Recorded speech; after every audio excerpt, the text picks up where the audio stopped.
Right. So if that was the message, I think that message has been given in the most effective way possible by United States Speaker Nancy Pelosi as she's making her way to Seoul from Taiwan. Her aircraft is at the Taipei airport there. You can see on your screen it's now just taking off towards the runway. Any moment now you will see Nancy Pelosi leave after her power-packed Taiwan visit, in which she ticked all the right boxes, spoke about democracy, spoke about Taiwan's handling of the COVID situation, something which has a link to China as well.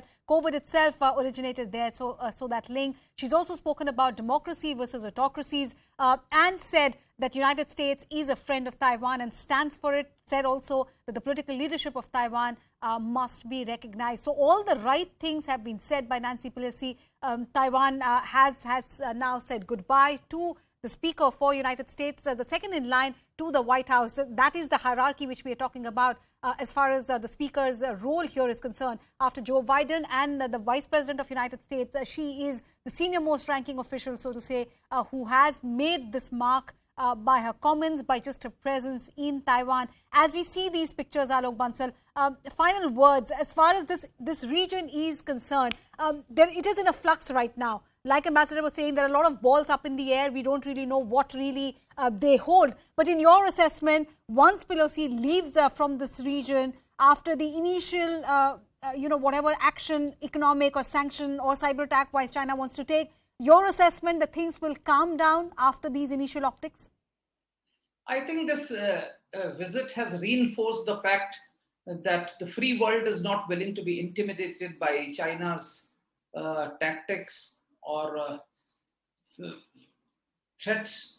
And I feel there is bound to be certain repercussions of this particular visit in the immediate future. Maybe China could take some limited actions against Kinmen Islands, Matsu Island, which are very close to Chinese coast, which are actually much farther from Taiwanese mainland and very close to Chinese coast, which were attacked in 50s also. So those are islands which may be easy prey in case if they decide to go for a limited military action against these islands or something like that.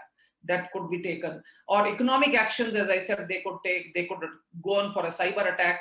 But there is bound to be some turbulence in the region for some time. How it shapes, how the future shapes up, it's difficult to say. I'll keep my fingers crossed because it depends on US commitment to the defense of Taiwan. How much is US committed to Taiwan? How much is US willing to break its economic linkages with China? All these factors will shape how the future emerges. Also, it will also shape on how Russia-Ukraine war continues or it ends, because if this war ends, things we could see newer alignments. But as of now, as long as the war continues, it is actually dividing the world into two camps to some extent. And that will be a problematic thing. I think in near future, Asia Pacific will have some amount of turbulence. It may be military, it may be economic, but we will see some turbulence and hopefully things will stabilize. Right. So the final run of the aircraft carrying Nancy Pelosi has begun. It's just the final run on the runway before it leaves the Taipei airport, and we have been discussing how significant this visit was, the importance of these pictures that we're seeing on our screen and the ones that we've seen in the past 24 hours or so. As she leaves Taiwan, and our final word to you, in terms of how far United States would go. Yes, optics-wise, they have given a message. All the right words have been said. But what is the level of commitment towards Taiwan that you gauge from United States? How far will they go if China pushes the envelope? Let me put it this way, Maria, that over the recent weeks and months, particularly since Joe Biden came, or even for that matter, even before that, I think even Mike Pompeo, he had made the statement.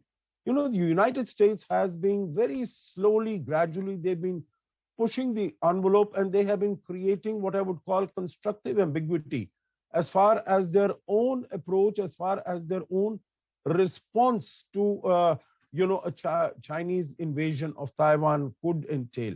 And I think they have been expanding the space for their own action, so to say. So, at the moment, it will all really depend upon how things pan out in the future. But in my view, with this visit and some of the other comments that have come from President Biden himself, I think they have been expanding the space, expanding the flexibility and the maneuverability that the United States has in responding to what China has been doing, both in the region in general, but as far as Taiwan in particular is concerned. All right.